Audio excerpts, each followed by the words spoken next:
Ini ada sebuah kisah nyata untuk menggambarkan betapa ini ada korelasi dengan apa yang tadi saya sampaikan. Ada dua orang ibu. Yang satu solih, yang satu tidak solih. Yang satu banyak bermaksiat kepada Allah. Yang satu suka mengingatkan, yang satu ini baik, taat ibu. Dia baik, dia taat kepada Allah Subhanahu wa taala. Dan dia selalu mengingatkan temannya yang selalu bermaksiat dan bermaksiat.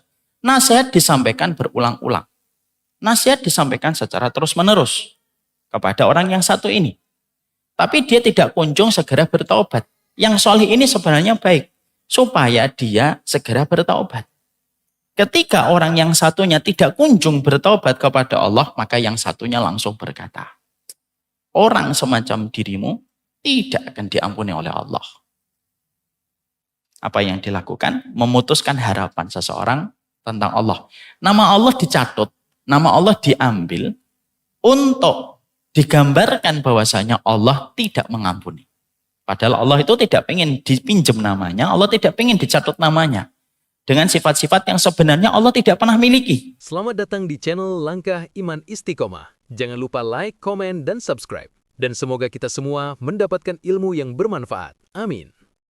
Alhamdulillah tentunya senantiasa kita bersyukur kepada Allah dalam setiap urusan kehidupan kita. Dan tentunya di dalam kita bersyukur, syukur itu kayak benih yang apabila ditaruh di dalam tanah akan menimbulkan banyak kebaikan.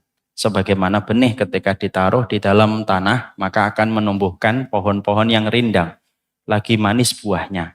Dan sesungguhnya ketika kita bersyukur kepada Allah Subhanahu wa taala, di antara buah manisnya, Allah akan memberikan kecukupan kepada apa yang kita butuhkan dan Allah sederhanakan kita di dalam keinginan.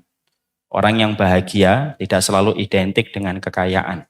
Orang yang bahagia tidak selalu identik dengan kelapangan finansial. Tapi orang yang bahagia itu identik. Allah sederhanakan keinginannya supaya dia mudah bahagia, tetapi Allah cukupkan kebutuhan yang dia butuhkan pada kehidupan mereka. Orang yang beriman, mungkin dia kaya, mungkin dia miskin, tetapi mereka sederhana di dalam keinginan. Semakin sederhana keinginan, semakin mudah kita bahagia. Karena jarak antara kita dengan kebahagiaan hanyalah sejarak pada apa yang kita inginkan yang belum kita peroleh. Makanya orang yang beriman itu selalu sederhana ketika memandang dunia.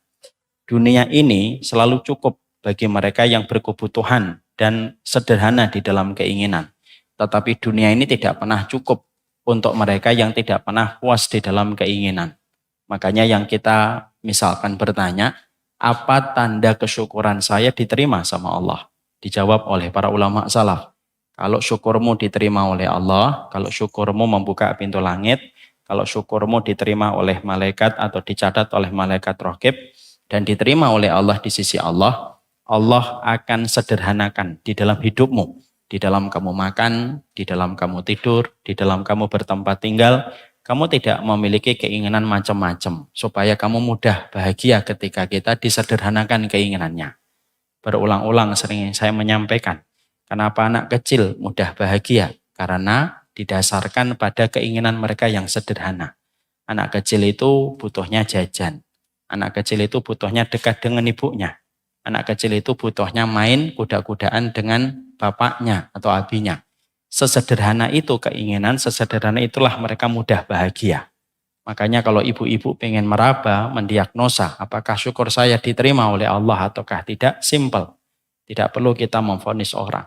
Tapi kita memvonis diri kita, apakah saya semakin tambah hidup, semakin banyak keinginan ataukah tidak. Kalau Allah sudah mulai sederhanakan keinginan pada kehidupan kita, berarti syukurmu diterima. Dan Allah sedang arahkan kamu menuju kepada kebahagiaan, kelapangan hidupmu dengan kesederhanaan keinginan yang kamu miliki, supaya ketika kita meninggal dunia mendapatkan puncak dari apa yang kita inginkan, yaitu adalah kehidupan di akhirat. Bedanya orang yang beriman dengan produk-produk kapitalisme dan materialisme itu apa? Banyak varian perbedaannya. Tapi salah satu varian perbedaan antara produk kapitalisme dan produk orang beriman itu sederhana di dalam keinginan. Tetapi produk kapitalisme itu tidak pernah sederhana di dalam keinginan. Selalu berinovasi di dalam keinginan. Selalu berinovasi di dalam kemauan. Sehingga akhirnya dunia ini kalaupun dikumpulkan, diperes kayak kelapa, bagi orang kapitalisme pun tidak akan pernah cukup. Karena dunia dan apapun yang ada di dalamnya, kalaupun diberikan kepada orang dengan kemauan, dengan keinginan yang tidak pernah putus, maka tidak akan pernah cukup. Nah, inilah yang menjadikan kita. Kenapa kita kalau melihat Mekah dan Madinah berbeda kalau kita melihat Italia ataupun negara Eropa. Kalau kita melihat Eropa, semua yang ditinggalkan para raja masih bisa dilihat, masih bisa dinikmati, bisa dijadikan objek dari foto yang kita bawa ke rumah. Tapi beda kalau kita ke Mekah dan Madinah. Kalau kita ke Mekah dan Madinah tidak menjumpai istananya Abdurrahman bin Auf, padahal beliau layak memiliki istana yang besar. Tidak menjumpai istananya Utsman bin Affan, dan tidak menjumpai istananya Umar bin Khattab. Karena disitulah para ulama berkata, karena mereka sederhana di dalam keinginan. Nah, inilah yang menjadikan kita bersyukur, karena bersyukur itu menyederhanakan keinginan dan memudahkan kita untuk bahagia.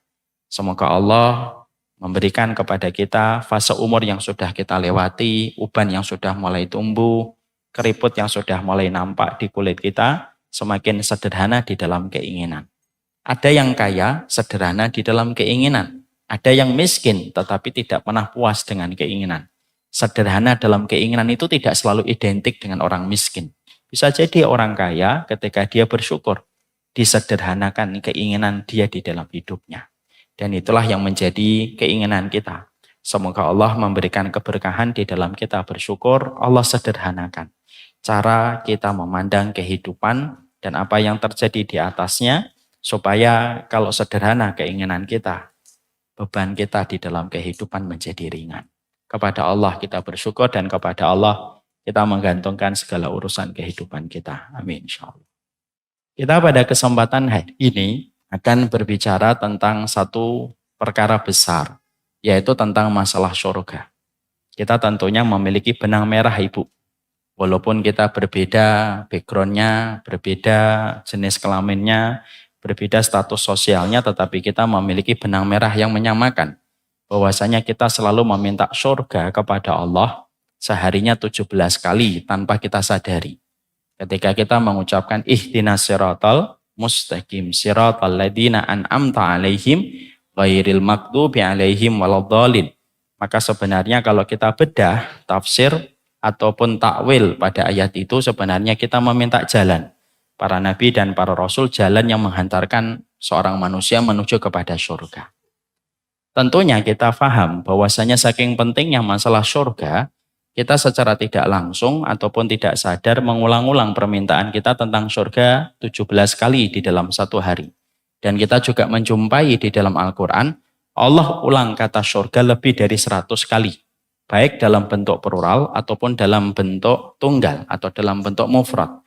Dan tidaklah disebut berulang-ulang kata surga di dalam Al-Quran kita baca semenjak kita membaca Al-Baqarah sampai surat An-Nas dengan menyebutkan dan penyebutan kata surga berulang-ulang.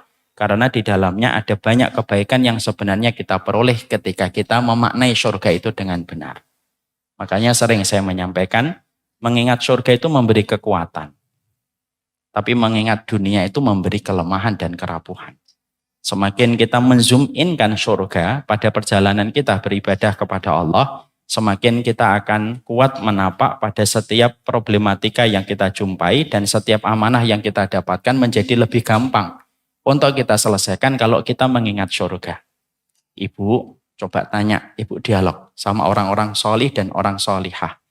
Dalam segala pencapaian luar biasa yang mereka lakukan, selalu ada kata surga yang mereka inginkan. Dan selalu ada kata surga yang mereka ingin dapatkan dalam kehidupan kelak pada babak yang kedua, dalam kehidupan di akhirat. Karena memang kata surga itu memberikan kekuatan. Makanya kita jumpai Allah, kalau memberikan hiburan kepada orang yang beriman, Allah tidak memberikan kepada kita bebas finansial di masa tua. Allah kalau memberikan kabar gembira kepada orang yang beriman, Allah tidak menjamin kesehatan kita di masa tua. Allah kalau ingin memberikan kepada kita janji kepada orang beriman, Allah tidak menjanjikan bahwasanya kita sepi dari masalah. Allah tidak pernah mengatakan itu. Kita tidak pernah sepi dari masalah, tidak ada yang menjamin kita bebas dari penyakit, dan juga tidak ada yang menjamin Allah itu memberikan kebebasan finansial untuk setiap pribadi. Tapi kalau Allah ingin memberikan kegembiraan kepada orang beriman, maka yang Allah berikan kepada orang beriman itu adalah Allah hidupkan hatinya, Allah hidupkan pemancar jiwanya supaya dia selalu mampu menangkap frekuensi tentang surga. Ketika hatinya dengan pemancar keimanan yang dia miliki menangkap tentang surga, disitulah hadir kekuatan dia untuk menyelesaikan satu persatu amanah yang Allah bebankan kepadanya kalau dia mengingat surga. Dan itulah yang berbeda dengan kalangan kapitalis dan materialisme ketika memandang kehidupan. Mari kita jumpai kisah salaf dan kita jumpai kisah-kisah khalaf atau kisah hari ini untuk menggambarkan betapa pentingnya kita untuk menghadirkan surga ketika kita tahu bahwasanya ini merupakan hiburan terindah dan terdahsyat pada kehidupan orang yang beriman. Kita tentunya paham Ibunda Asiyah binti Muzahim. Beliau memiliki sebuah komitmen yang sangat berat dalam keimanan. Ketika dia beriman kepada apa yang dibawa oleh putra sambungnya, yaitu adalah Musa atau putra angkatnya, tentunya beliau menghadapi Fir'aun. Orang yang berani dan lancang mengatakan, Ana Rabbukumul A'la, saya adalah Tuhan kalian yang paling tinggi. Apa rahasia kekuatan yang dimiliki oleh Asiyah binti Muzahim? Ketika dia mampu untuk menghadapi Fir'aun yang luar biasa, bahkan sekelas Musa pun diturunkan dan bukan hanya Musa pun ditemani partner yang bernama Harun untuk menghadapi Fir'aun. 2 orang laki-laki besar. Menghadapi Fir'aun itu dua nabi. Ibu bisa bayangkan, ngadapin para orang-orang lainnya cukup 1 nabi. Tapi menghadapi Fir'aun itu 2 nabi sekaligus Allah turunkan, Nabi Musa dan Nabi Harun.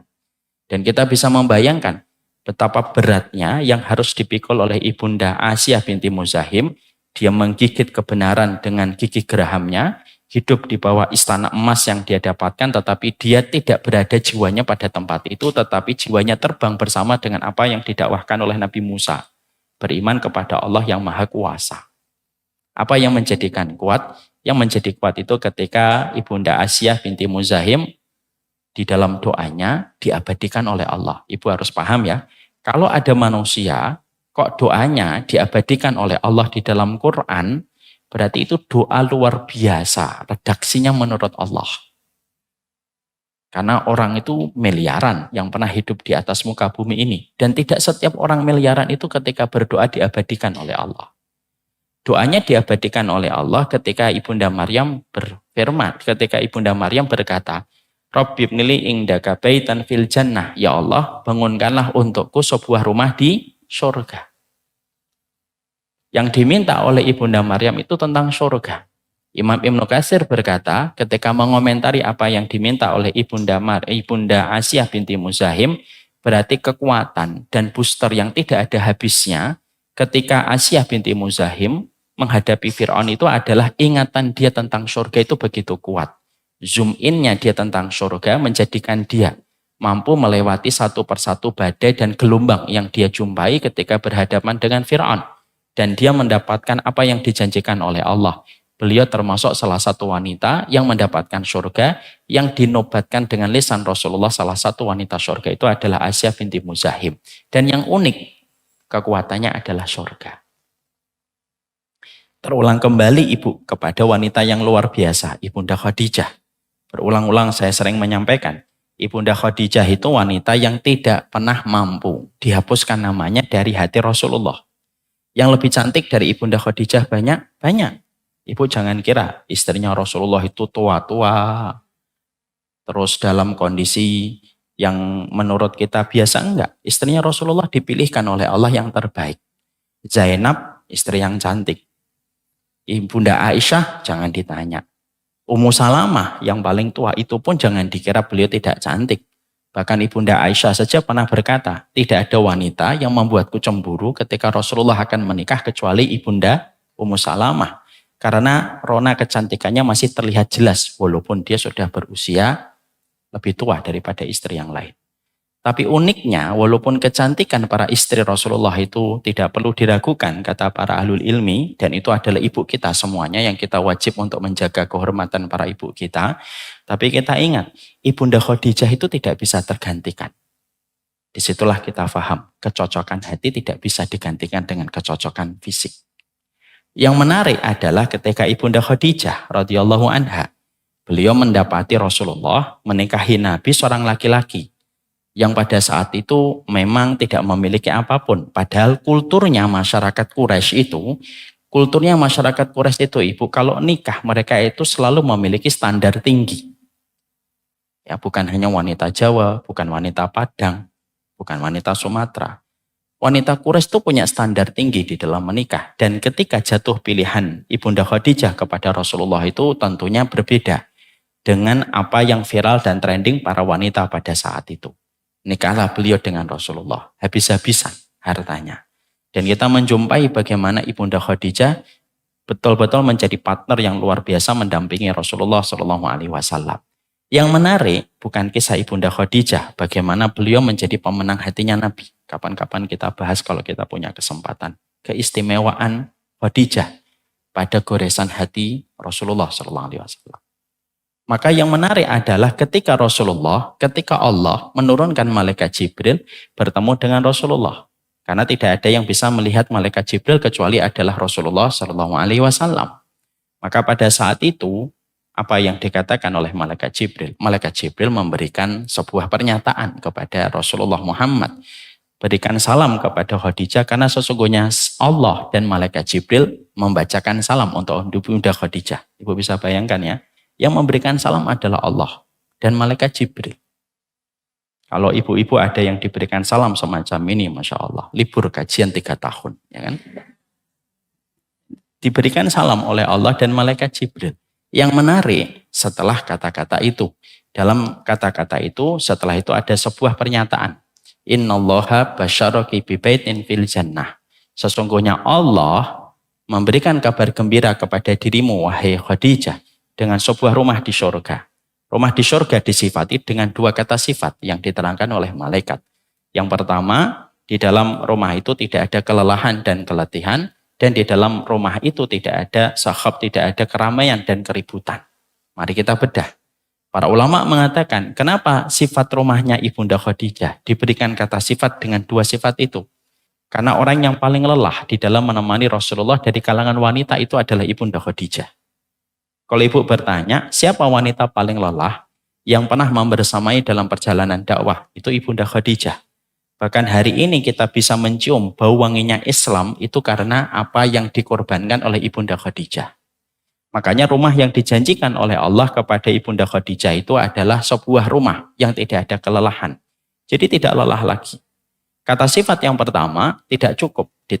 Kata sifat yang kedua, tidak ada keramaian. Kenapa tidak ada keramaian? Karena sesungguhnya rumahnya Aisyah itu ramai dengan kedatangan para sahabat yang silih berganti datang untuk mempelajari tentang iman yang disampaikan oleh Rasulullah. Dan ibu kan paling tahu, rumah itu adalah tempat paling privasinya ibu-ibu. Ibu-ibu tentunya tidak nyaman kalau banyak orang di dalam rumahnya. Tapi Ibunda Khadijah meletakkan perasaannya di satu lereng, lalu dia korbankan perasaan itu untuk diberikan kepada Nabi. Dia biarkan pintunya selalu terbuka, ramai dengan kedatangan para sahabat yang memetik keimanan dari Rasulullah SAW, dan itu dibayar kontan oleh Allah. Dan Allah menyampaikan melalui malaikat Jibril, engkau diberikan sebuah kabar gembira dengan rumah di surga, dengan 2 sifat. Rumahmu di surga tidak ada lagi keletihan, rumahmu di surga tidak ada lagi keramaian. Dan itu memberikan spirit kekuatan untuk Ibunda Khadijah. Inilah yang menjadikan kita akhirnya memahami betul. Mengingat surga itu kekuatan, Ibu. Karena kalau kita di dalam kehidupan ini menapak pada jalan ketaatan, kalau kita tidak mengingat surga, tentunya semua perkara tidak akan bisa kita selesaikan. Perdagangan kita dengan Allah. Makanya betul kalau sebagian para ulama itu mengatakan, sesungguhnya hidup itu kayak perdagangan. Kita menjadi penjualnya, Allah menjadi pembelinya. Barang dagangan kita, yaitu adalah amal soleh yang kita korbankan dan amal soleh yang kita lakukan. Alat tukarnya adalah surga yang dijanjikan oleh Allah.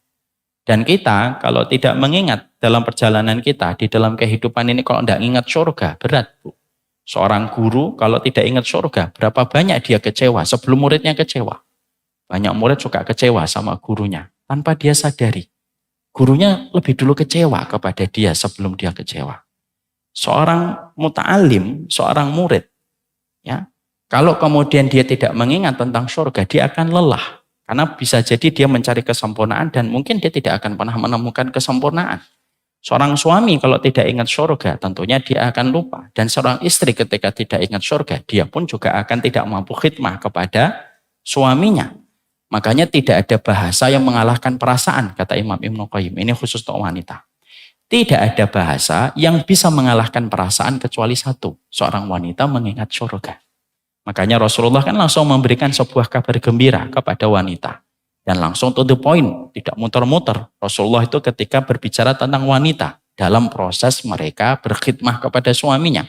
Ayyuma imro'atin sholat khamsaha wa shamat syahroha wa hafidat farjaha wa ata'at li zawjiha faqilalahal jannah udkhulil jannah min ayil abwabi syi'ti. Maka dikatakan oleh Rasulullah, perempuan mana saja yang dia sholat 5 waktunya, puasa di dalam Ramadannya, menjaga kemaluannya, dan dia taat kepada suaminya. Langsung Nabi itu ngomongnya to the point. Maka surga yang berjumlah 8 akan mengatakan kepada dirinya, min udkhulil jannah min ayil bisyiti. Masuklah kamu ke surga. Dari pintu mana saja yang kamu kehendaki. Mengomentari hadis ini, Ibu. Apa yang dikomentari para ulama tentang hadis ini? Wanita itu kuat perasaannya. Di mana kuat perasaannya tanpa disadari bisa menyebabkan banyak kerusakan.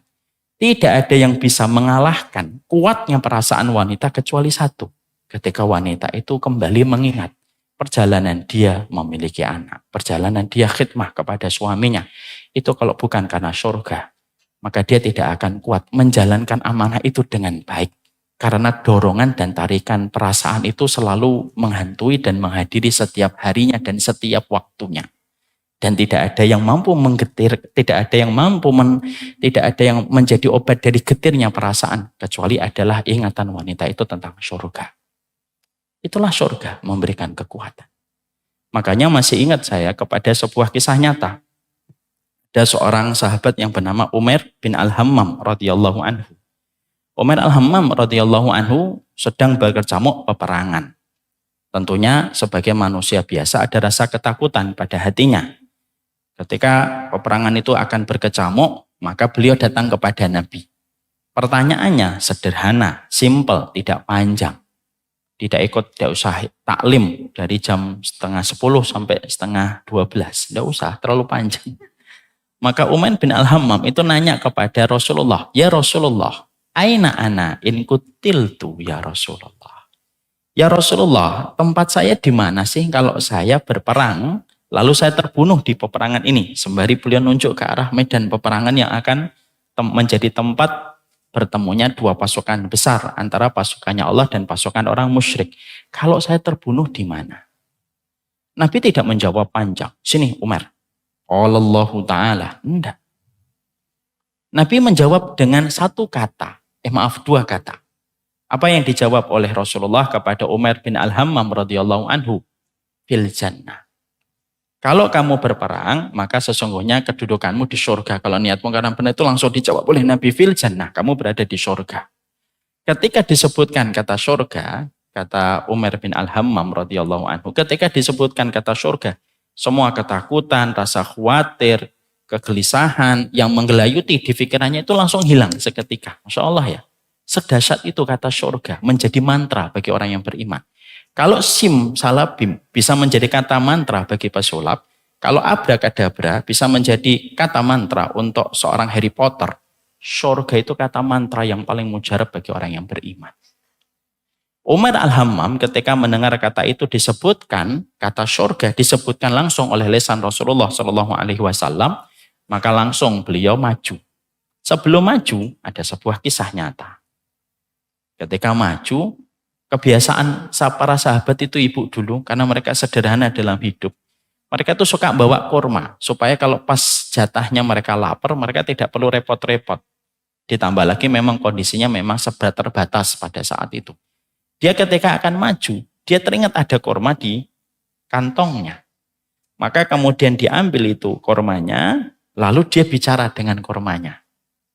Mungkin ini pembicaraan barokah karena sampai hadir di dalam hadis dan masuk di dalam rawi. Apa yang dikatakan Umar bin Al-Hammam saat itu? Wa inni la aqulu hadhihi tamaratun lahayatun tawilah. Kalau saya sempatkan makan kurma ini, maka sesungguhnya kehidupan saya akan terlalu panjang. Dan saya akan terlalu lambat meraih surga yang dijanjikan oleh Nabi. Fa'alqat tamaratin kunna biyadihi. Dia lemparkan kurma yang asalnya di tangannya. Dia lemparkan. Dia berperang, di dalam peperangan itu beliau meninggal dunia. Mendapatkan apa yang dijanjikan oleh Rasulullah. Memberi kekuatan. Memberi kekuatan kepada seorang Umaym al-Hammam. Ada kisah lagi seorang wanita yang kehilangan putranya di dalam peperangan. Dia sedih. Datang kepada Nabi. Kalau tidak salah namanya Ummu Bashar. Ummu Bashar ini datang kepada Nabi, ya Rasulullah. Kamu tahu kedudukan Bashar bin Harisah di sisi hatiku ya Rasulullah. Tolong ya, anakku sudah meninggal di dalam peperangan ya Rasulullah. Terangkan kondisinya, dia di mana. Supaya aku tenang ya Rasulullah.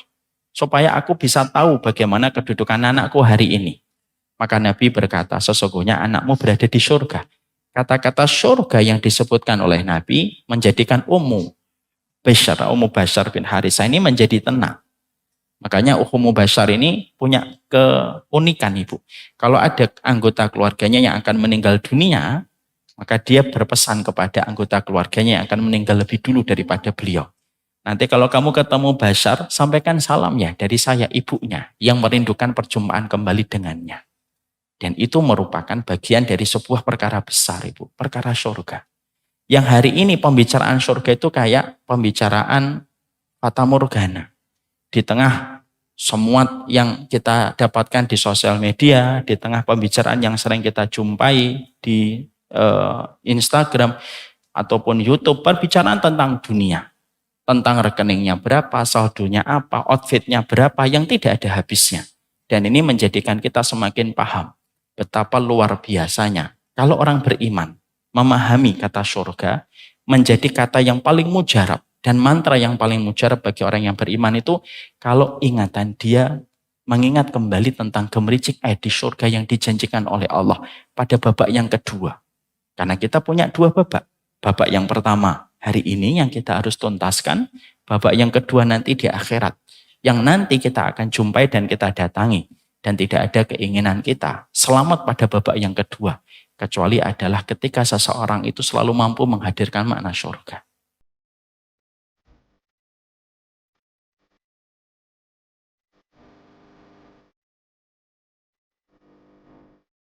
Jauhkanlah perang ini dari neraka ya Allah. Ketika pandangan. Maka sesungguhnya Al-Quran itu memetakan orang-orang yang mereka tidak pernah ingat. Mereka rela terstruktur, terevaluasi di dalam proses mereka belajar. Macam peristiwa. Yang mana peristiwa itu satin orang. Maka kelak pada kehidupan di akhirat, mereka nanti lapor hisab kemudian mulai dilakukan. Maka ketika hisab itu sudah mulai dijalankan, tapi mereka tidak jahat. Mereka tidak mendolimi.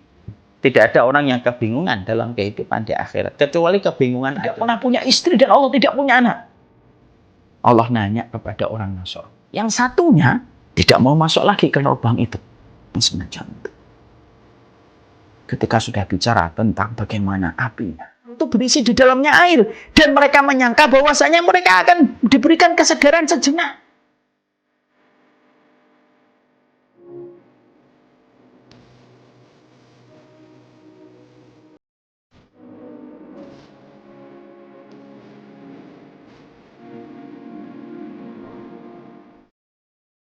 Saya tambahi satu kisah lagi, kisah nyata dari salah satu jamaah saya memberikan testimoni. Ada jamaah saya ketika saya ngaji di Simatupang. Ada jamaah saya cerita kepada saya ketika beliau tahu saya memiliki seorang ibu yang mendapatkan 2 anak Down syndrome, 2 anak cerebral palsy. Lalu beliau bercerita temannya, orang Bekasi, tapi saya tidak tahu orang Bekasi mana. Ternyata beliau memiliki 4 anak autis, Ibu. 4 anak autis. Secara medis saya tidak tahu bagaimana penjabarannya. Memiliki 4 anak autis. Sampai-sampai karena saking begitu luar biasanya anak autis yang beliau miliki, semoga Allah kuatkan beliau, sampai beliau tidak bisa memajang barang apapun di dalam rumah, kecuali selalu dimasukkan semuanya ke lemari dan digembok. Karena yang dinamakan tembok, kaca sudah menjadi bulan-bulanan target dari 4 anaknya yang autis. Masya Allah. Kalau masuk ke rumahnya, kata beliau kepada saya, Ustadz kalau masuk ke rumahnya, maka plong Ustadz. nggak ada barang apapun. Karena tidak mungkin dia menaruh barang, kecuali akan menjadi target dan bulan-bulanan dari 4 anaknya yang super aktif. Masya Allah itu.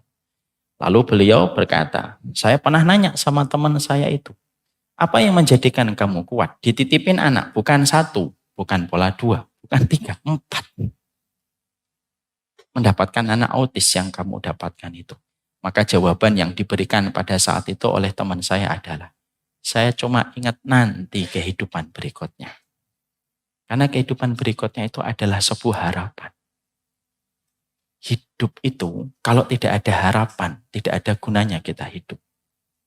Allah itu menumbuhkan harapan supaya kita punya negeri impian.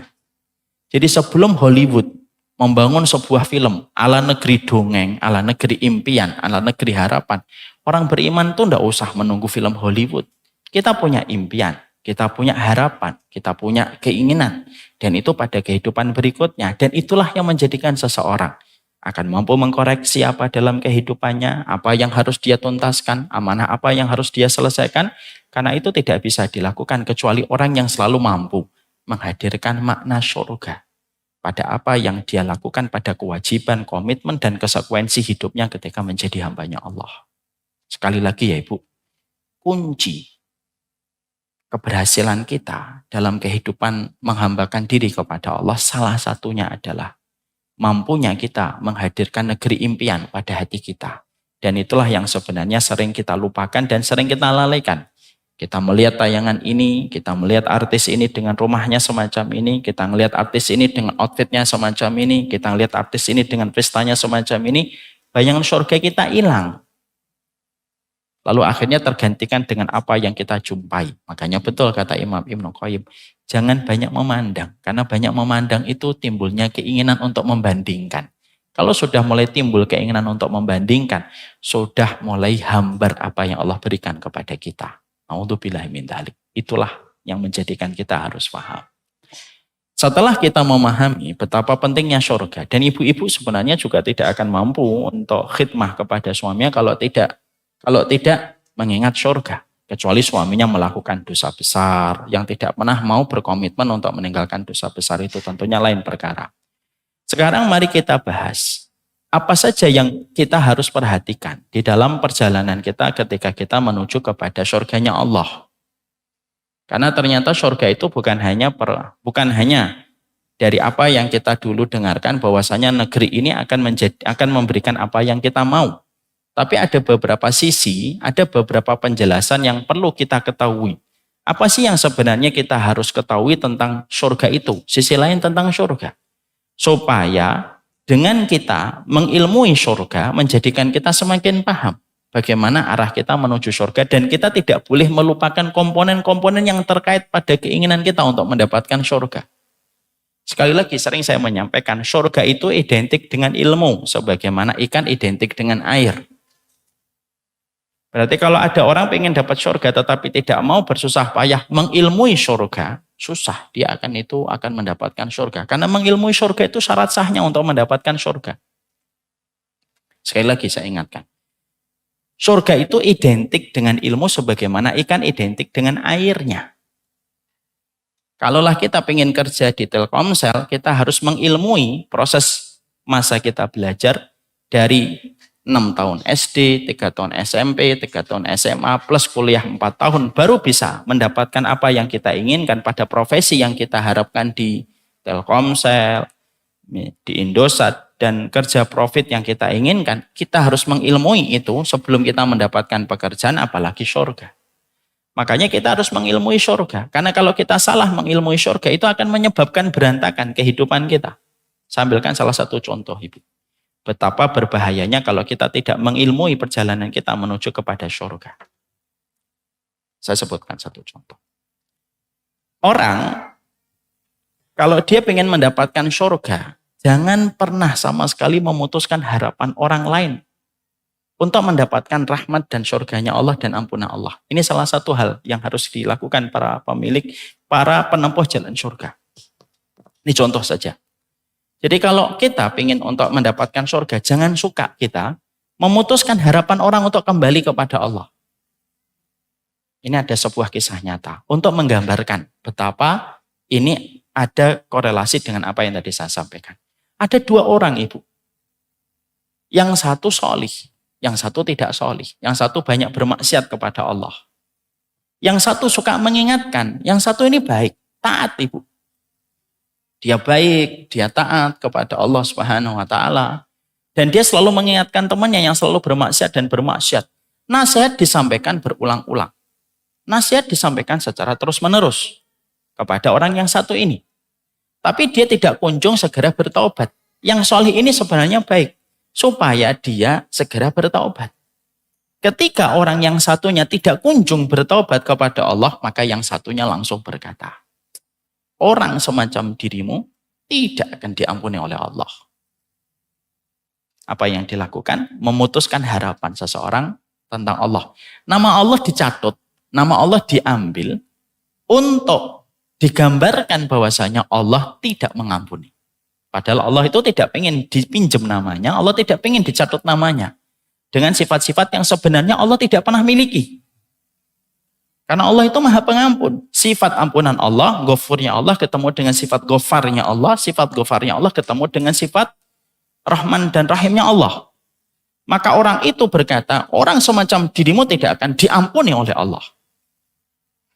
Ini dia katakan, lalu ditinggalkan orang tersebut. Lalu singkat ceritanya orang yang bermaksiat ini akhirnya bertobat. Lalu di ujung kehidupannya dia bertobat dan dia meninggal dunia. Ketika nanti pada waktu hari kiamat dibangkitkan dua-duanya oleh Allah. Dibangkitkan dua-duanya oleh Allah. Perhatikan apa yang Allah sidang dari keduanya.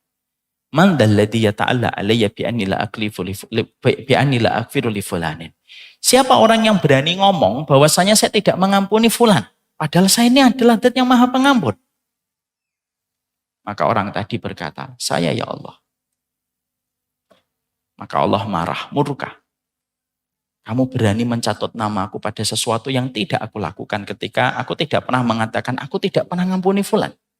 Faqad ahbattu amalaka. Aku hapuskan amal kebaikan. Masukkanlah dia di dalam neraka. Orang tadi yang bermaksiat ketika bertobat sebelum meninggalnya, diterima tobatnya dan dimasukkan oleh Allah ke surga. Yang menarik adalah, apa yang kita ambil pelajaran dari hadis ini? Hadis ini hadis sahih. Tapi pelajaran yang kita jumpai dan kita petik pada hadis ini banyak. Salah satunya ibu, mengilmui surga itu penting. Dan salah satu di antara rumpun kita mengilmui surga itu apa? Jangan pernah memberikan vonis kepada manusia bahwasanya manusia itu terputus dari rahmatnya Allah. Selama dia hidup masih ada kemungkinan dia bertobat dan selama itu pula ada kemungkinan dia diberikan tobat oleh Allah. Inilah bahayanya kalau kita tidak mengilmui segala sesuatu tentang masalah surga. Maka inilah yang menjadikan kita pada kesempatan hari ini kita sepakat. Surga itu merupakan sebuah harapan. Surga itu merupakan mantra paling mujarab bagi kehidupan orang yang beriman. Dan kita ingin dengan mengingat surga itu memberikan kekuatan. Tetapi kita juga sepakat surga itu harus diilmui. Jangan sampai pengetahuan kita tentang sosial media, pengetahuan kita tentang psikologi, pengetahuan kita tentang teknik mesin lebih baik daripada pengetahuan kita tentang jalan kita ke surga. Dan itu menjadi musibah. Nah inilah yang menjadikan saya pada kesempatan hari ini. Saya ingin membahas apa perkara-perkara yang sebenarnya sering tidak diketahui oleh para penempuh jalan surga. Karena mungkin referensi ini tidak dibaca. Dan saya ingin menyampaikan poin per poin, sisi lain tentang surga yang kita pelajari dari para ulama, dari buah ilmunya mereka dan goresan mereka, supaya itu bisa memperbaiki dan mengevaluasi apa yang kita harus lakukan di dalam perjalanan kita menuju kepada surga. Nah inilah poin-poin yang kita ingin bahas, sisi lain tentang masalah surga. Ada banyak poin. Poin yang pertama, kalau kita sudah bicara tentang surga, yang pertama yang kita harus mengerti adalah sesungguhnya setiap para penempuh jalan surga itu harus paham ibu. Potensi rezeki amal yang Allah berikan kepada ibu itu apa? Sebagaimana potensi amal yang Allah bagikan kepada saya itu apa? Termasuk sesuatu yang musibah itu, kalau orang ingin mendapatkan surga, tetapi dia tidak tahu potensi amal yang Allah anugerahkan kepadanya itu apa. Jangan dicatat dulu, kalau dicatat malah tidak paham. Nanti pulang, ini maksudnya apa Mi? Nah, itu saya juga nggak paham. Dengerin dulu nanti dicatat. Ibu-ibu tahu tidak? Surga itu berapa pintu? A, 1 pintu. B, 3 pintu. C, 6 pintu. Siapa yang jawab A? Angkat tangan. Tidak ada. Siapa yang jawab B? Tidak ada. Siapa yang menjawab C? Siapa yang jawab A? Saya menjawab A, 1 pintu. B, 2 pintu. C, 5 pintu. Gak ada yang jawab. Nah, inilah yang membuat kadang-kadang saya akhirnya susah dalam dakwah. Berapa pintu, Ibu? 8. Bukan A, B, C. 8. Yang menarik adalah, Ibu pernah mikir enggak? Kenapa pintu surga itu dijadikan oleh Allah 8? Kenapa tidak dijadikan gerbangnya itu 1 yang gede, yang bagus? Bukankah kita kalau masuk ke Kemang atau masuk komplek perumahan ya, biasanya cuma 1 gerbangnya. Kecuali Kemang Pratama 3. Kemang Pratama 3 kan memang unik ya. Gerbangnya ada 2. Tapi kemudian biasanya tuh kalau perumahan mewah, terutama townhouse, itu biasanya 1 pintu. Gerbangnya 1. Kenapa surga tidak dijadikan 1 pintu, Ustadz? Kenapa di dalam surga itu pintunya ada 8? Ada pintu apa saja yang Allah berikan di dalam 8 pintu surga itu? Ada pintu sholat, ada pintu puasa, ada pintu sedekah, ada pintu jihad. Ada pintu aiman. Pintu aiman itu pintu yang diperuntukkan bagi 70.000 orang yang masuk surga tanpa hisab. Yang mereka tawakal sama Allah, tidak pernah minta diruqyah, tidak pernah menggunakan pengobatan api, dan tidak pernah bertatoyur merasa sial dengan apa yang mereka jumpai. Itu mendapatkan pintu aiman. Ada pintu sholat, puasa, sedekah, jihad, pintu aiman. Terus kemudian ada pintu apa? Pintu ridho. Orang yang ridho dengan apa yang dia peroleh, salah satunya ahlul musibah. Ketika dia mendapatkan musibah, dia ridho. Bedakan ya Bu, ridho dengan cinta itu sama atau beda? Ridho dengan cinta itu sama atau beda? Siapa yang mengatakan beda? Angkat tangan. Siapa yang mengatakan sama? Yang masih merasa ragu-ragu. Nah, ini efek dari pandemi terlalu lama. Ridho dengan cinta sama atau tidak sama? Tidak sama. Lebih tinggi ridho atau lebih tinggi cinta? Ridho. Ibu cinta nggak sama suami? Tapi ridho nggak dalam segala sesuatunya? Nggak usah ditanya. Saya paling tahu tentang masalah kayak gitu. Dia cinta sama suami tapi belum tentu ridho dalam setiap perkara yang ada pada suaminya. Makanya kemudian pintu yang keenam itu pintu ridho kepada Allah. Cinta dan ridho itu masih kalah dengan ridho. Pintu yang ketujuh apa? Pintu yang ketujuh taubat. Orang yang mereka bertobat kepada Allah dan diterima taubatnya. Yang kedelapan, wal kadhiminal ghaidha wal 'afina 'anin nas. Pintu yang kedelapan itu pintu memaafkan manusia yang salah dan pintu menahan marah. Itu ada 8. Yang menarik adalah tidak mungkin kan Allah itu tiba-tiba ujuk-ujuk tanpa ada sebuah penjelasan dan penjabaran. Kenapa Allah jadikan pintu surga itu ada 8? Allah menjadikan pintu surga itu ada 8. Mari kita membedah menurut penjelasan Imam Malik. Imam Malik berkata, Allah jadikan pintu surga itu ada 8. Karena Allah itu membagi potensi amal ibadah setiap manusia itu berbeda-beda sebagaimana Allah membagi rezeki. Makanya Imam Malik berkata, innallaha qassamal a'mal kama qassamal arzak. Allah itu membagi amal yang kamu kuasai dan mampu kamu lakukan. Itu sebagaimana Allah itu membagi rezeki. Ada orang yang terkadang dimampukan untuk sholat. Tapi terkadang dia tidak dimampukan untuk puasa sunnah. Ada orang teman kita kok sudah puasa, sudah sholat tuh Masya Allah. Luar biasa. Tapi giliran puasa, lemah dia. Sekalinya ngelihat gelas berembun dikit, batal. Warung Padang di perempatan, warteg di pertigaan. Jaya Bahari, batal. Ada teman kita yang terkadang sholatnya biasa, puasanya yang bagus. Ada teman kita yang terkadang puasanya bagus, kemudian puasanya biasa, tapi ternyata kita menjumpai bagaimana dia sedekahnya luar biasa. Masya Allah teman saya ini kalau sholat tahajud susah.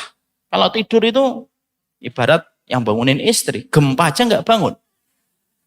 Untuk puasa paling lemah, tapi giliran sedekah paling panjang tangannya. Makanya ibu tahu nggak?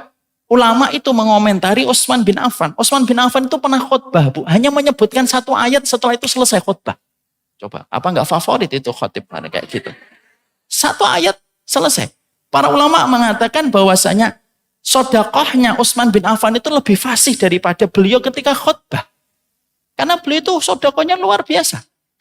Ada orang yang sodakohnya biasa, sholatnya biasa, tapi hatinya bersih ketika memaafkan kaum muslimin. Orang mendolimi dia, orang menghujat dia, tidak pernah tabayun kepada apa yang terjadi kepada hidupnya, menilai dia dan menyimpulkan tentang hidupnya dari luar pagar.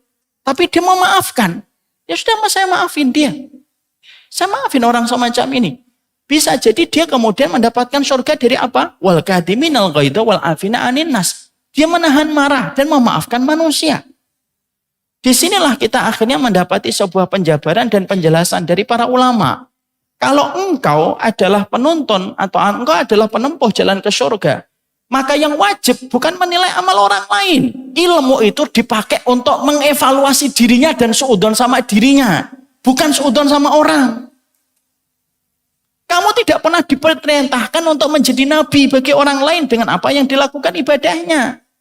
Maka ketika kita mengetahui poin yang pertama, kenapa Allah itu membagi surga menjadi pintu 8 dan tidak dijadikan gerbangnya surga itu 1? Maka kata para ulama, temukan potensi amalmu itu yang Allah rezekikan kepada dirimu itu apa? Karena termasuk musibah itu apa? Termasuk musibah itu orang yang tidak pernah tahu rezeki amal yang Allah bagikan kepadanya itu apa. Lalu sukanya nilai orang lain. Jadi jangan sampai ketika kita bertanya sama diri kita, potensi amal saya itu apa? Saya tidak bisa jawab. Kita ini harus menemukan potensi amal kita itu di mana, Ibu. Oh, saya ini lemah di dalam puasa sunnah. Oh, berarti ada sesuatu yang saya harus jaga. Oh, mungkin yang saya jaga adalah saya itu gampang untuk ridho kepada apa yang Allah buat. Dan itu harus dimiliki oleh kita. Dan kita tidak bisa memaksa orang yang kita cintai untuk sempurna dalam setiap perkara, Ibu.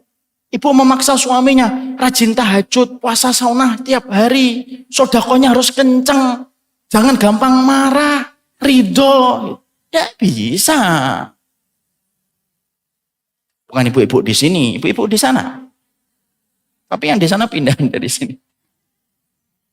Itu yang kemudian kita harus temukan itu. Karena setiap orang itu beda-beda, Ibu. Makanya ketika Ibu melihat ada temannya kok jarang puasa sunnah, maka iltimasul a'dzar. Apa itu iltimasul a'dzar? Berikan udzur. Orang yang paling layak mendapatkan udzur itu siapa? Satu, gurumu. Yang kedua, temanmu yang solih. Itu kata para ulama salaf. Kasih udzur kepada dirinya mereka. Oh, mungkin dia jarang puasa karena ada satu amal yang tidak saya ketahui. Yang amal itu dia sembunyikan di hadapan Allah. Dan itu kewajiban kita, Ibu. Kita dininabubukkan oleh setan untuk selalu melihat amalan orang lain, mengukur amalan orang lain dengan amalan kita. Maaf ya, jangan suka mengukur sepatunya orang dengan ukuran sepatu kamu. Karena tidak semua orang itu ukuran sepatunya sama. Makanya sampai dikatakan oleh Imam Ibnu Qayyim, bisa jadi ada orang yang semalaman dia tidak tahajud, tapi ketika pagi lebih utama daripada yang tahajud. Kenapa? Karena orang yang tahajud ketika pagi, dia berjalan menuju masjid, pandangannya pandangan ujub kepada dirinya. Saya ingatkan, riak belum tentu ujub. Ujub belum tentu riak, Bu. Ada orang yang selamat dari riak, tapi tidak selamat dari ujub. Wah, saya bisa pakai pakaian syar'i nih. Oh, ustadz saya ustadz yang luar biasa sunnah nih. Wah, kamu mah nggak ada apa-apanya. Itu ujub, walaupun dia tidak riak. Walaupun tidak riak, kamu sembunyikan, tapi kamu kemudian merasa ujub. Ingat, orang yang riak belum tentu ujub. Orang yang ujub juga belum tentu riak. Kalau kamu selamat dari riak, belum tentu kamu selamat dari jurang ujub. Kamu selamat dari jurang ujub, kamu juga belum tentu selamat dari jurang riak. Maka kita, kata Imam Ibnu Qayyim, bisa jadi ada orang sholat semalam suntuk, pagi harinya dia berjalan dengan ujub. Ada orang yang di pagi harinya dia bangun dalam kondisi dia menyesali tidak sholat malam, beristighfar kepada Allah, lalu dia merasa dirinya buruk dibandingkan orang lain. Bisa jadi yang kedua lebih baik daripada yang pertama. Ini merupakan salah satu di antara amalan para salaf. Amalan para salaf itu bukan gampang menyesatkan. bangun majelis taklim, lalu dia katakan majelis taklim yang lainnya nggak ada yang punya ilmu kecuali majelis taklim saya. Mungkin kamu sunnahnya bisa dapetin 1-2%, tapi ujubnya itu melebihi apa yang kamu peroleh. Makanya disitulah kita akhirnya mengetahui perkara yang penting.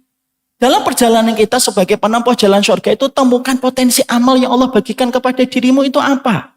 Mungkin ada di antara ibu-ibu tidak pandai sholat, tidak pandai puasa sunnah, tidak pandai sedekah, tapi pandai taat kepada suami. Bisa jadi itu yang akan menyebabkan dia dimasukkan oleh Allah ke surga kan. Wah, teman saya ini, Masya Allah ya. Puasa Muharram lewat. Puasa Syawal lewat. Ya. Puasa Ayamul Bid lewat. Tanpa kita sadari, bisa jadi dia lewat di puasa sunnah. Tapi dia betul-betul mencari keridhaan suaminya itu sampai berdarah-darah. Ibarat kata, tidak perlu disayat-sayat kulitnya. Tapi dia berdarah-darah. Lalu dengan itu Allah membeli kepadanya surga. Kan kita tidak tahu, Ibu. Jadi inilah yang menjadikan kita teringat kepada para ulama terdahulu. Temukan potensi amal kepada dirimu itu apa.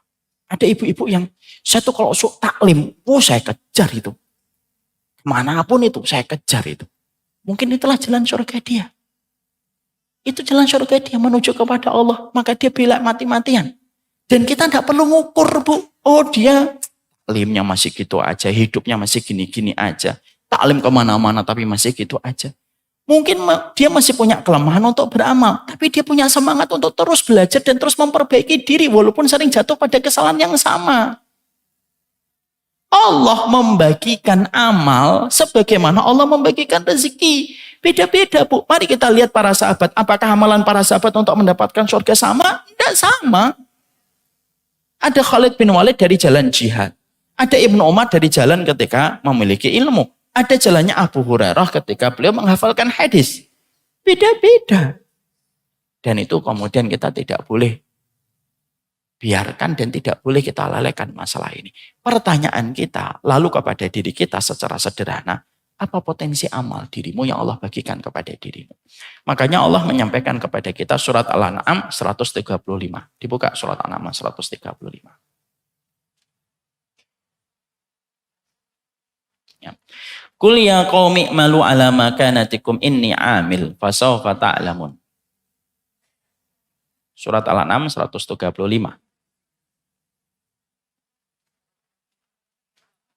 Al-An'am 135.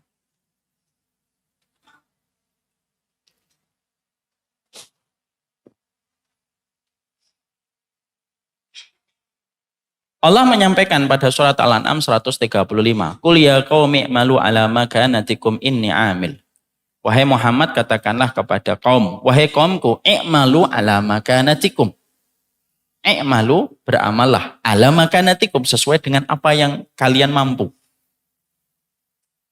Ya, kita beramal sesuai dengan apa yang Allah mampukan untuk kita. Inni amil. Dan kemudian aku pun berbuat sebagaimana itu. Fasawfa ta'lamun, maka sesungguhnya kelak kamu akan mengetahui bagaimana yang kita lakukan.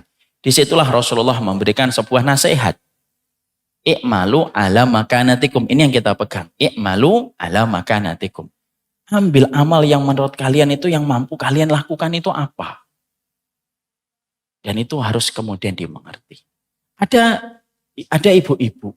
Ya, jalan saya ke surga ya punya anak yang banyak. Ya inilah jalan saya ke surga. Ya itu yang dipegang. Ada seorang ibu-ibu yang sampai bertahun-tahun dia tidak kunjung mendapatkan anak.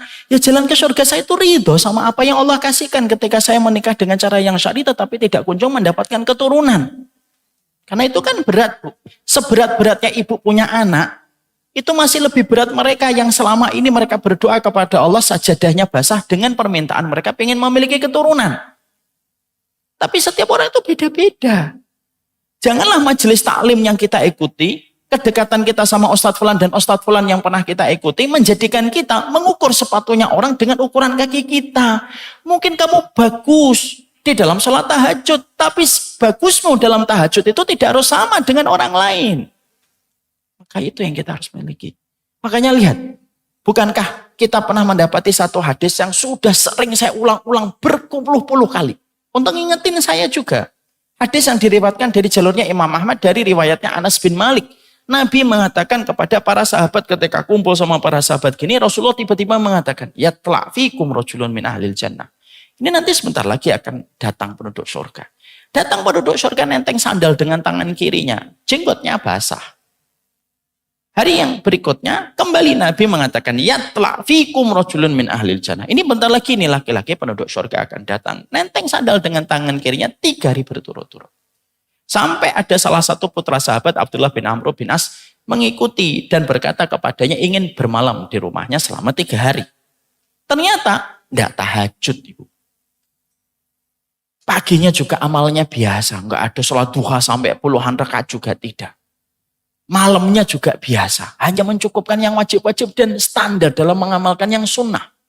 Tapi ajaibnya Rasulullah menobatkan dirinya sebagai penduduk surga. Bukan sekali, tapi 3 kali. Sampai Abdullah bin Amr setelah 3 hari tidak mendapatkan jawaban, dia bertanya, apa sih amal yang kamu lakukan sampai Nabi menobatkan dirimu sebagai penduduk surga 3 kali?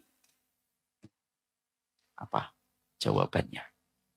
Saya tidak pernah berprasangka yang buruk dan tidak pernah ingin mendolimi orang dan kehormatannya.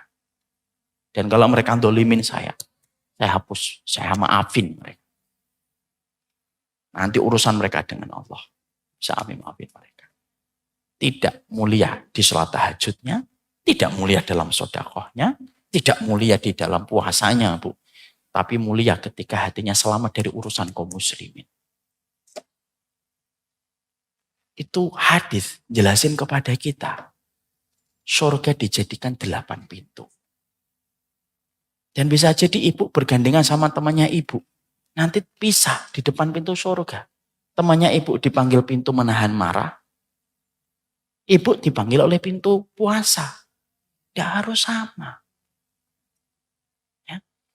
Tidak perlu membahayakan kita apapun. Dari pintu mana kita nanti dipanggil. Selama kita nanti tetap menuju di balik pintu itu. Yaitu adalah surga. Dan itu yang kita harus temukan pada diri kita. Sekali lagi saya tutup peringatan untuk saya. Termasuk musibah besar. Kalau ada orang mengklaim dirinya sebagai penempuh jalan ke surga. Tapi dia tidak pernah tahu apa rezeki amal yang Allah bagikan kepadanya. Ya. Makanya dulu sampai sekarang pun saya merasa mungkin salah satu hal yang paling saya senengin itu ya berdakwah. Istri saya jadi saksi kadang-kadang kalau saya sedang gak enak badan.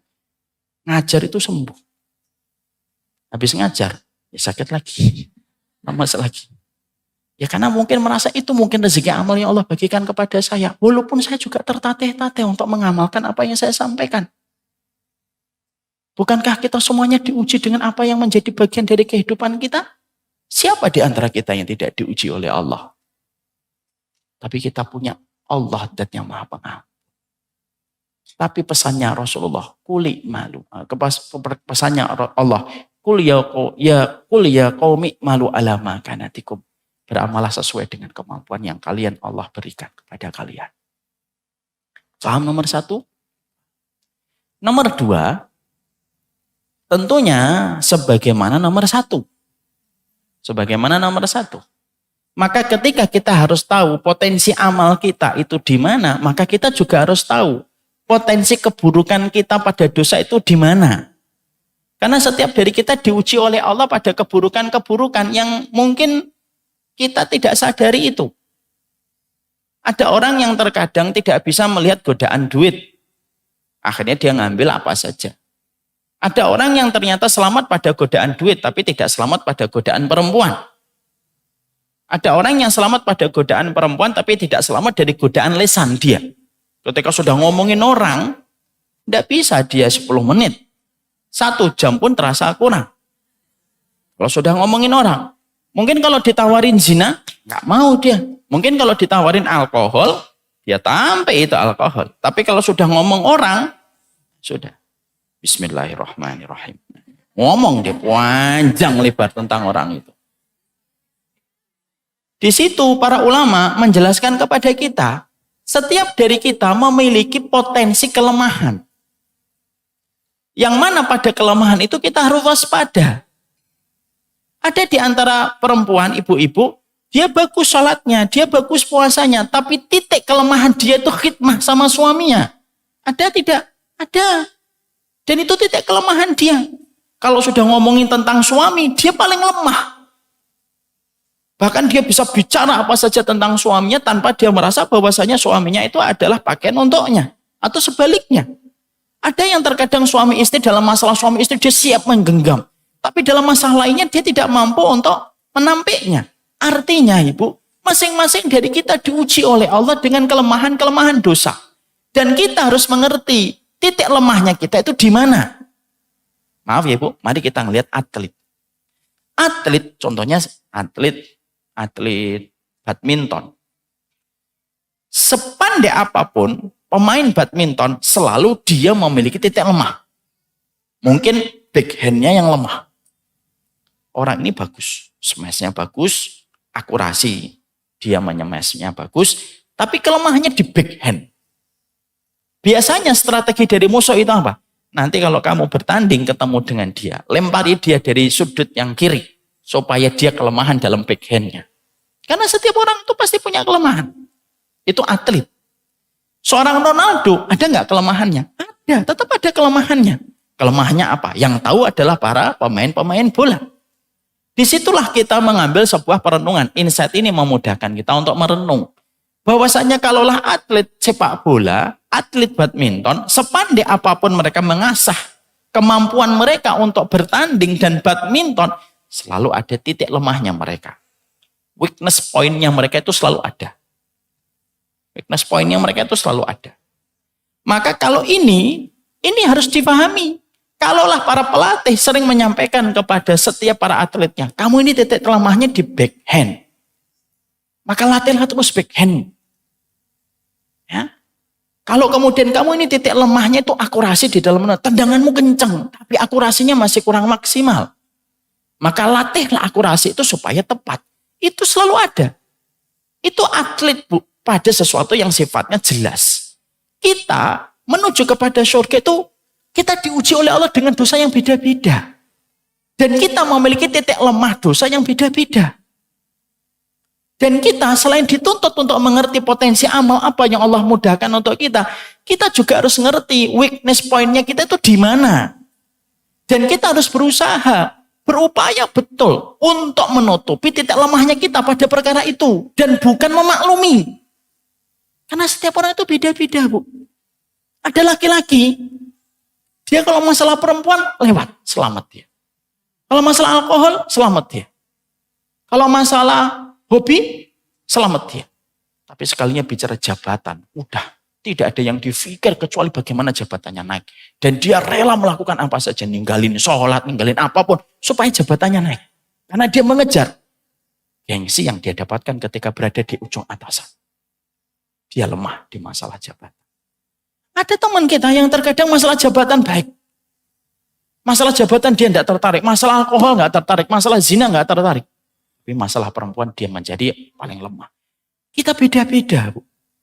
Ada di antara ibu-ibu dalam masalah yang lainnya baik. Tapi masalah dia, tadi yang saya katakan, mungkin sama anaknya dia lemah. Setiap dari kita selalu memiliki titik poin kelemahan. Di mana itu rawan dengan dosa yang bisa menjerumuskan kita. Dan membuat lumpur hidup di dalam perjalanan kita beribadah kepada Allah. Ini ada kisah nyata, Bu. Ada seorang bapak-bapak curhat sama saya. Beliau memiliki 2 istri. Prosesnya benar. Lalu beliau berkata, istri pertama saya, jangan tanya Ustadz, sholatnya, puasanya, sedekahnya panjang, luar biasa. Saya pun kagum dengan cara dia beribadah. Tapi giliran saya berkata, dan ketika saya menyampaikan sesuatu, saya tidak pernah diberikan respect terhadap apa yang saya sampaikan. Padahal saya melihat dia sujudnya panjang. Puasanya panjang. Ini demi Allah saya tidak ngurangin kisahnya. Sujudnya panjang, puasanya banyak. Tapi yang membuat saya merana itu adalah setiap saya ngomong, saya tidak pernah mendapatkan respect. Dan itu sudah terjadi jauh lama. Ini orang baik, Bu. Orang yang pernah memberikan dana haji ke saya. Dulu ketika saya masih belum dikenal oleh siapapun, beliaulah pernah datang kepada saya ngasih uang saya 6.000 US dollar. Namanya tidak pernah mau di blow up. Dulu ketika saya masih kuliah, saya dibelikan motor. Orang baik tuh. Dan selalu tidak mau disebut nama.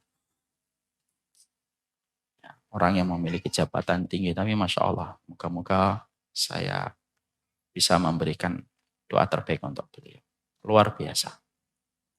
Nah, beliau memiliki 2 istri. Ya. Dan beliau sering menangis, meneteskan air mata kalau sudah bicara istri pertama. Istri saya kan 2, Ibu jangan lihat poligaminya ya. Masalah itu di skip dulu aja. Ini kita masalah fokusnya. Nanti malah pertanyaannya, saya buka pertanyaan, Ibu kenapa tadi kok nikah 2 Ustaz? Enggak ngerti saya. Kita fokus sama materinya, temanya. Istri saya yang kedua, silakan. Tidak panjang sholatnya, tidak panjang puasanya. Tapi Masya Allah Ustaz, tidaklah saya berkata kecuali takzimnya yang luar biasa kepada saya. Kalau ibu menganggap ini mungkin umurnya beda, umurnya hampir sama. Parubaya sudah dilewati 2 wanita ini. Masya Allah ya, terus beliau bertanya, mana yang akan mulia nanti di hadapan Allah Ustaz? Ya, karena saya tidak kenal dua-duanya istrinya itu ya saya tidak ada beban, saya ngomong sesuai dengan ilmu. Ya kalau ngelihat karakternya wanita itu, kesolehan wanita cuma 1 Pak, diukur bagaimana dia di hati suaminya. Dan ketaatannya. Tapi disitulah akhirnya ketika saya habis memberikan jawaban itu, saya mencoba mencari kembali, membuka kitab gitu. Akhirnya saya ketemu. Memang masing-masing dari kita diuji dengan titik lemahnya kita. Ada mungkin titik lemahnya kita dalam masalah kesabaran. Ada titik lemahnya kita kalau sudah berhadapan dengan tetangga. Ada titik lemahnya kita kalau sudah ketemu sesama pengurus masjid. Ya. Ada titik lemahnya kita kalau sudah berhadapan dengan ustadz dan guru. Tidak bisa dia diem kecuali ngomongin. Jadi semua ustadz gak lepas dari pembicaraan dia. Semua dari kita itu diuji dengan titik lemah itu. Dan kita harus tahu titik lemahnya kita itu pada dosanya itu apa. Itu yang kita harus temukan. Makanya ada seorang laki-laki, dia berkata begini. Beliau itu berkata, kalau sudah urusan perempuan, dia langsung tutup. Dia berkata, karena saya tahu titik lemahnya saya. Dan kita semuanya sama, Ibu. Lah kita, selain poin yang pertama, bagaimana kita harus mengerti sebagai penempuh jalan surga, bagaimana kita harus menemukan potensi amal rezeki yang Allah rezekikan untuk kita. Kita harus ngerti juga titik lemahnya kita itu gimana. Di mana itu? Sama kayak pemain badminton, dia tidak akan pernah menjadi juara. Kalau dia tidak bisa mengerti titik lemahnya dia di mana dan itu dimanfaatkan oleh musuh ketika bertanding dengan dirinya. Apa fungsinya Ustadz? Kalau kita sudah mengerti titik lemahnya kita. Titik lemahnya kita itu menjadikan kita akhirnya bisa menutupi titik lemah itu. Ada mungkin ibu-ibu titik lemahnya itu kalau sama binatang kasar. Mungkin ada. Ketika dia lupa bahwasanya ada seorang perempuan diadab di dalam neraka gara-gara mendolimi kucing. Oh saya titik lemahnya itu kalau sama kucing itu saya tendang-tendang. Saya bantai satu-satu untuk kucing sampai kejar. Mungkin ini contoh aja, saya ini contoh. Dan titik lemah orang itu beda-beda. Lah kita kewajibannya sebagai penempuh jalan menuju kepada surga itu apa? Bagaimana kita menemukan titik lemah kita itu. Kalau kita sudah menemukan titik lemah kita, maka kita berikan perhatian kepada titik lemah kita itu. Kita berikan perhatian, Bu. Mintalah kepada Allah. Supaya kita dibantu oleh Allah pada titik lemah kita itu. Semua dari kita diuji oleh titik lemah. Kalau ibu sering mengatakan begini-begini sama suaminya atau suami yang mengatakan sama istrinya, sama kita juga diuji dengan titik lemah kita. Lah cukuplah menjadi musibah kata para ulama. Kalau kamu menginginkan surga, tapi kamu tidak pernah mengerti titik lemah kamu tidak akan dapat trofi surga. Karena trofi surga itu disematkan, dinobatkan, diberikan trofi surga itu kepada mereka yang mengerti titik lemahnya, lalu dia tidak berdamai dengan titik lemah, tidak berdamai, tetapi berusaha mengobati getirnya titik lemah dia itu dengan pertolongan yang dia minta kepada Allah. Dan dia berusaha untuk ngobatin itu. Titik lemah itu tidak bisa dibiarkan. Karena titik lemah itu kata para ulama kayak borok. Semakin kamu biarkan, semakin dia membesar. Semakin dia membesar. Semakin dia membesar. Dan merusak semua rezeki amal yang Allah sudah potensikan untuk kita. Coba kita lihat perempuan mendolimi kucing. Itu kan sebenarnya kan mungkin itu titik lemahnya dia. Tanpa dia sadari, dia ngambil kucing, dia masukkan ke kamar, dia jebloskan, tidak dikasih makan. Dan dia tidak merasa bersalah. Itu titik lemahnya. Ketika dibiarkan, gara-gara masalah kucing, sholatnya, puasanya, dan lain sebagainya. Pada saat itu kalah dengan kedoliman yang dia berikan kepada kucing. Lah itu yang menjadi sebuah perhatian untuk kita. Inilah yang menjadikan kita akhirnya berpikir kuat di dalam kita beribadah kepada Allah. Titik lemah kita itu ada di mana? Titik lemah yang kita miliki pada saat kita beribadah kepada Allah itu titik lemahnya mana? Setan itu kalau masuk ke dalam daerah keimanan kita itu dari mananya? Ada yang overthinking, ada yang mungkin suudon, ada yang susah menghapuskan memori, ada yang mungkin dia dolim kepada binatang, ada yang mungkin tidak bisa baik sama tetangga, itu semuanya titik lemah.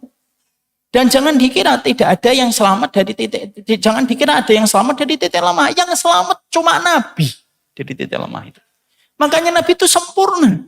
Sama kucing sempurna, sama binatang sempurna, sama istrinya sempurna, sama sahabatnya sempurna. Karena yang selamat dari titik lemah itu hanya Rasul. Makanya diberikan gelar maksum. Karena maksum. Dan itu yang kita harus paham. Ini yang kedua. Paham nomor 2? Udah paham, baru ditulis poin-poinnya. Tadi penjelasan 20 menit ditulis panjang itu. Atau kemudian ditulis poin pentingnya. Itu yang nomor 2. Yang nomor 3, yang kita harus pahami tentang perjalanan kita ke surga itu apa? Yang ketiga, Ibu, ketika kita menuju kepada surga, maka ketika kita menuju kepada surganya Allah Subhanahu wa Ta'ala, pastikan ketika kita menuju kepada Allah itu menata harapan itu harus ada dan tidak boleh hilang. Walaupun kita sepakat kita pendosa. Kalau saya buatkan dengan kata dan quote yang indah untuk saya, menurut saya ya, kita memang pendosa. Tapi pendosa tidak boleh memiliki harapan kepada Allah tentang surga. Saya ulang kembali, kita memang pendosa. Tapi kita adalah pendosa yang tidak boleh kehilangan harapan kepada Allah tentang surga. Ibu paham ya, salah satu pembahasan fikih itu adalah ar-roja awsa'u minal khauf. Roja, optimis, berharap kepada Allah itu lebih luas daripada rasa takut. Ibu tahu nggak? Apa sunnah yang kita lakukan kepada orang ketika sudah mulai tua dan menjelang kematiannya? Kalau orang mau meninggal dunia, sunnahnya apa Ibu kita? Kepada orang yang akan meninggal dunia kita ngapain? Talqin. La ilaha illallah. Itu sunnahnya kalau kita akan mengiringi, menemani, membersamai orang yang akan meninggal dunia. Memberikan talqin dengan ucapan la ilaha illallah. Tapi Ibu tahu nggak? Apa sunnahnya? Apa sunnahnya yang kita harus berikan kepada orang ketika sudah melewati usia paruh baya, sudah mulai sakit-sakitan, tapi belum sakaratul maut. Ibu tahu apa? Sunnahnya membangkitkan harapan dia kepada Allah. Jadi kalau ibu nemukan nanti bapaknya, ibunya atau suaminya sudah tua, sudah mulai sakit, jangan ceritakan tentang neraka yang pedih. Tapi ceritakanlah tentang harapan bahwasanya Allah Maha Pengampun. Imam Qurtubi di dalam kitabnya At-Tadhkirah itu menyampaikan salah satu sunnah yang terlupakan itu memberikan harapan manusia kepada manusia ketika sakit, ketika dia harus memiliki harapan kembali kepada Allah. Jadi kalau ibu sakit, misalkan ya, ini kisah ya, saya ketika habis belajar dari kitab At-Tadhkirah, pada saat itu saya sempat mendapati bapak saya jatuh. Insya Allah ya. Saya saat itu jalan pagi-pagi di lapangan situ, di pojok situ. Jalan saya, bapak sama Basam. Insya Allah nggak terduga, ketawa-ketawa, nggak ada masalah. Saat itu Bapak sempat mau ke Aralia, mau turun, qadarullah nggak jadi karena pengen mandi. Oke, akhirnya beliau balik. Ke Bougainville, beliau mandi, saya tunggu di depan. Keluar kamar mandi, masuk. Akhirnya beliau pingsan. Ibu tahu apa yang saya doa sama istri saya saat itu? Saya berdoa, ya Allah, kalau engkau ridho, kasih kesempatan saya berkomunikasi. Tapi kalau engkau lebih ridho lagi, panjangkan umurnya kalau itu lebih baik untuk akhiratnya Bapak. Allah mengabulkan yang pertama. Allah, Bapak itu di rumah sakit 21 hari. Dari ICU keluar ke kamar biasa, masuk ke ICU lagi, keluar lagi, dan masuk ke ICU. Ketika akan masuk ke ICU, yang ketiga kalinya tidak boleh ditemani istri saya saat itu memberikan sebuah penguat sudah pulang saja. Karena Bapak itu tiap hari selalu nanya Mas Yusar dan Mbak Risma, kedua kakak saya. Saya istikharah, akhirnya dibawa pulang. Dalam perjalanan ketika Bapak keluar, yang saya lakukan adalah saya teringat pesannya dari Imam Al-Qurtubi. Kalau kamu dapetin orang sakit, sudah semakin berat, yang kamu lakukan adalah timbulkan harapan dia untuk senang kembali pulang kepada Allah dengan apa yang baik tentang Allah dan apa yang telah dia kerjakan. Saya ngomong, Bapak ini orang baik, ya, orang yang menemani kakak saya dengan tulus, mendidik saya dengan baik. Makanya kalau kita tanya, kalau kita punya waktu yang singkat, ngapain sih? Minta maaf dan sebutkan kebaikannya. Kenapa disebutkan kebaikannya? Karena dia akhirnya memiliki harapan yang baik tentang tempat yang akan dia tuju. Ibu ketemu anak yang kabur ke Malaysia. Ibu tahu tetangga ibu anaknya kabur ke Malaysia. Di Malaysia ketemu. Kira-kira ibu ngomong apa sama anak itu ketika ketemu di Malaysia? Kita pasti ngomong, ibumu nangis, berdoa tiap waktu, gak doyan makan. Kira-kira anaknya itu akan pulang atau tidak pulang? Pulang. Jangan ibu ngomong salah. Setelah kamu pergi, rezeki keluargamu tambah luar biasa. Ibumu tambah gemuk, bapakmu tambah seneng, gak akan pulang. Sama Bu, ketika orang akan meninggal dunia, jangan sebutkan, kamu ini dosamu ini, maksiatmu, lupa ya kamu dulu maksiat. Saya masih catat nih maksiatmu ini apa aja ini. Jangan Bu. Akhirnya dia benci kematian karena kematian itu akan mempertemukan dia dengan apa yang telah dilakukan itu. Tapi berikan harapan kepada dia bahwasanya dia kembali akan pulang. Ibu tahu nggak ada kisah nyata? Nabi pernah datangin seorang pemuda. Lalu pemuda itu ditanya, apa yang kamu temukan pada dirimu? Dia sakitnya udah berat, sudah lemas gitu di atas tempat tidurnya. Lalu Nabi kemudian berkata kepadanya, apa yang kamu temukan pada dirimu? Lalu orang itu berkata, pemuda ini berkata, aku takut dengan dosaku ya Rasulullah. Tapi aku punya harapan besar tentang Robku yang maha pengampun ya Rasulullah. Saya ulang kembali jawabannya Bu. Aku takut dengan dosaku ya Rasulullah. Tapi aku punya harapan besar tentang Robku ya Rasulullah. Apa jawaban Rasul Bu? Pemuda ini diamankan dari apa yang dia takutkan dan diberikan dengan apa yang dia harapkan. Apa yang dia takutkan, dosa-dosanya dan adab diberikan keamanan oleh Allah. Apa harapan pemuda ini? Dia bertemu dengan Allah yang maha pengampun. Allah berikan ampunan itu kepadanya. Menjaga prasangka kita yang baik sama Allah itu penting. Walaupun ini tampaknya sederhana. Ibu tahu nggak ada sebuah hadis. Dalam sebuah riwayat, ini di buku saya ada di Homeland Ausalin. Ada sebuah riwayat hadis. Di dalam riwayat hadis itu, ada seorang laki-laki. Dia harusnya itu mendapatkan neraka. Ketika dia akan dimasukkan ke dalam neraka, maka ketika Allah mengatakan masuklah kamu ke neraka. Orang itu berkata, ini bukan prasangkaku kepada dirimu.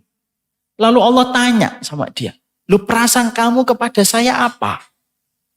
Lalu orang itu berkata, antaghfirali wa tarhamani ilal jannah. Saya itu berprasangka ya Allah, bahwasanya Engkau itu mengampuni saya. Engkau merahmati saya ya Allah. Maka Allah berkata kepada orang ini, ghafartu laka wa rahimtu. Saya maafin kamu, saya rahmati kamu. Masuklah kamu ke dalam surga. Harapan itu yang dia punya kepada Rabbnya. Kita memang pendosa, Bu. Kita memang pelaku kemaksiatan. Kita memang pelaku kedurhakaan. Tapi kita tidak boleh punya. Kita tidak boleh putus harapan tentang Rabb yang kita sembah untuk mendapatkan rahmat dan mendapatkan ampunan dari sisinya.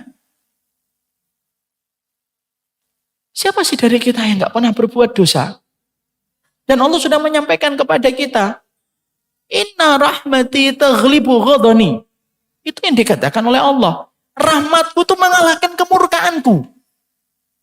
Allah itu paling tidak suka kalau namanya dipinjem untuk menghilangkan sifat rahmatnya. Sebagaimana Allah itu tidak suka kalau kita menjadi makhluknya lupa bahwasanya kebaikan Allah itu jutaan kali lipat daripada kebaikan ibu kepada kita. Allah tidak suka. Makanya kenapa orang yang putus asa di dalam Islam dinilai dengan hukuman dosa besar oleh Allah padahal cuma putus asa. Kalau zina dinilai dengan dosa besar, maklum, kita paham ketemunya alat khitan dengan alat khitan. Orang minum alkohol, kita maklum karena itu memasukkan minuman yang terlaknat. Tapi kenapa putus asa itu dinilai dengan dosa besar? Karena ketika kamu putus asa itu kamu lupa sifat rahmatnya Allah. Dan itu yang Allah benci ketika orang itu melupakan sifat rahmatnya Allah. Sebagaimana kalau kita membayangkan seorang ibu dilupakan kebaikannya oleh anak. Makanya inilah yang menjadikan kita yang ketiga, perbaiki prasangka kita kepada Allah setiap waktunya. Kita memang pendosa, kita memang pelaku kemaksiatan, kita memang pelakon kedurhakaan. Tapi harapan itu tidak boleh hilang untuk terus ingin mendapatkan rahmatnya Allah setiap waktunya dan setiap saatnya. Terlebih lagi kalau kita usianya sudah 40 tahun, Bu. Yang kita harus perbaiki itu apa? Cara menanamkan sifat rahmat untuk tumbuh pada hati kita untuk mengharapkan rahmatnya Allah. Kalau kita di bawah usia 40 tahun, ingatlah adab. Supaya kita tidak melakukan dosa. Kalau di bawah 40 tahun ingat adab, ingat siksa. Supaya kamu tidak berzina, supaya kamu tidak minum alkohol, supaya kita tidak ngambil riba. Itu kalau di bawah umur 40 tahun. Tapi kalau kamu sudah menyentuh angka 40 tahun, dan para ulama itu mengatakan 40 tahun itu lonceng kematian yang pertama. 50 tahun itu lonceng kematian yang kedua. 60 tahun itu lonceng kematian yang ketiga. Dan kata para ulama salaf, sedikit yang mendengar lonceng yang keempat. Ketika melewati usia 70 tahun. Kalau sudah melewati 40 tahun, diperbaiki harapan kita sama Allah. Suruh anak kita, suami kita nyebutin kebaikan kita supaya kita senang ketika akan balik kepada zat yang mencintai kita. Lebih daripada kita mencintai diri kita sendiri. Saya itu masih ingat ada seorang ustadz sahabat saya. Ketika saya mendapati bapak semakin berat sakitnya, dia nelpon. Cuma mengatakan beberapa kalimat tapi menenangkan saya. Tidak apa-apa ustadz. Kita semuanya akan kembali kepada zat yang mencintai kita lebih daripada ibu mencintai kita. Masya Allah itu. Kata-kata itu kayak guyuran hujan setelah terik selama 2 tahun. Apa Ustadz? Kalau dia di sisi antum Bapak, belum tentu antum bisa khidmah 24 jam. Tapi kalau beliau kembali sama Allah, dia kembali kepada zat yang beliau imani sepanjang hidupnya dan cintanya Allah kepada beliau lebih besar daripada siapapun dari kita. Seorang ibu. Berapapun kesalahan sang anak, selalu ibu lebih besar hatinya, lebih besar daripada kesalahan anak. Kalaupun ada seorang anak dihujat oleh seluruh dunia, seorang ibu dan bapak akan tetap berdiri di samping anaknya. Itu baru ibu. Seorang Allah yang sempurna. Makanya diperbaiki prasangkanya.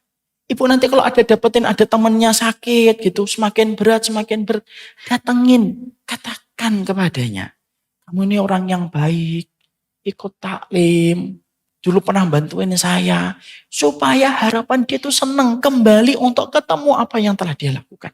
Jangan sekali-kali salah menempatkan rasa takut itu berlebihan yang menyebabkan orang itu putus asa dari rahmatnya Allah. Karena hidup itu harus dua komponen yang harus dimiliki. Kalau kehidupan itu mobil, maka sesungguhnya mobil itu tidak akan harmonis dan tidak akan dibeli kalau tidak memiliki rem dan gas. Rem dan gas. Ada saatnya ngerem, ada saatnya ngegas. Kalau mobil cuma punya rem, berapapun harganya tidak ada orang yang mau beli. Gimana bisa jalan kalau cuma rem?